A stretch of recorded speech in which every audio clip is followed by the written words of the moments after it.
bakit laging bigo. Ako'y lagi lang narito, kahit na nahihirapan na ang sarili ko. Ay handa kong maghintay, kung kailan ibibigay,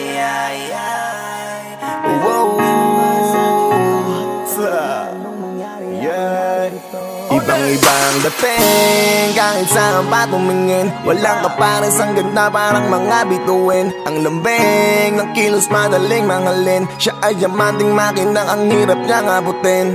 At siya'y isang dalaga, pangalan Esmeralda. At sa buong barkada, siya lang ang nakachamba. Na matupad ang pangarap niya na kasal. Kaso pang komersyal lang at pang TV literal. Kung tawagin silang magbabarkada ay bingo ladies, na siyang ang pinakaangat sa grupo, no one's against it. Pero lahat may katanungan kung bakit kadalasan nang gusto hindi pa ang kapalaran. Kung hindi man para sa akin ito, di na ko magtataka kung bakit laging bigo. Ako ay lagi lamang naririto, kahit na nahihirapan na ang sarili ko. Ay handa kong maghintay, kung kailan ibibigay, pero kung di man para sa akin ito, kahit na anong mangyari, ako'y naririto. Pakinggan ang istorya nitong si Ruby, tipo ng babaeng hindi basta tipikal lang. Top of the class at di siya nagpapahuli, pero gaya ng iba na merong ding napagdaanan. Siya'y dalagang matalino na tapos sa medisina. Malawak ang isip niya ngunit may pagkataklesa. Minsan ay umasang balang araw makasal sa isang tao na pinangarap at lubos niyang minahal. Ngunit di niya inakalang dadanas ng kabiguan nang mapag-alam ang sa nobyo niya'y may di siya nalalaman na taliwas sa inakala ang lihim nitong katauhan. Ngunit babangon siya anumang pait ng kapalaran. Kung hindi man para sa akin ito, di na ko magtataka kung bakit laging bigo. Ako ay lagi lamang naririto, kahit na nahihirapan na ang sarili ko. Ay handa kong maghintay, kung kailan ibibigay, pero kung di man para sa akin ito, kahit na anong mangyari, ako'y naririto. Siya daw ang pinakaswabe, yan ang sabi sa kwento. Kung titignan para walang depekto, yung korte perfecto. Kaso tiyempo di na pwede kay Pedro, kasi napamahalit siya sa kumbento. Kaya mukhang hindi na para kay Adlan ang kutis balerina. Malabo nang maging tulad ni Zorin at Carmina. Binalutan at mukha niya na lamang ang pwedeng makita. Nakarating na sa altar kaso nga lang bilang Maria.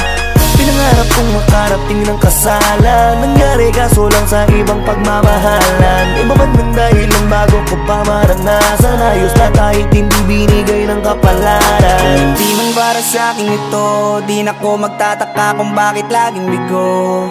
Ako ay lagi lamang naririto, kahit na nahihirapan na ang sarili ko. Ay handa kong maghintay, kung kailan ibibigay, pero kung di man para sa akin ito, kahit na anong mangyari, ako'y naririto. Lagi na lang kaibigan ang dating, kahit na estado natin mahirap na tanggapin. Ako sa iyo ay merong palihim na pagtingin. Matalik na kaibigang babae lang tayo, dapat hindi pwedeng kiligin. Pero bakit ba sa tuwing ikaw ay nasa tabing, tayong dalawa nagmimistulang lesbiana dating? San man tayo magpunta ay pinipicturan kita. Di ko akalaing sunod na kuhay sa kasal mo na. Gusto kong sabihin Goldie, I'm happy, I'm always be here forever. Jade, I'm still ang best friend mo na chubby. Masaya ako na maging abayat sa iyong kasalan, na sa ibang kamay ibinigay ng kapalaran. Kung hindi man para sa akin ito, di na ko magtataka kung bakit laging bigo.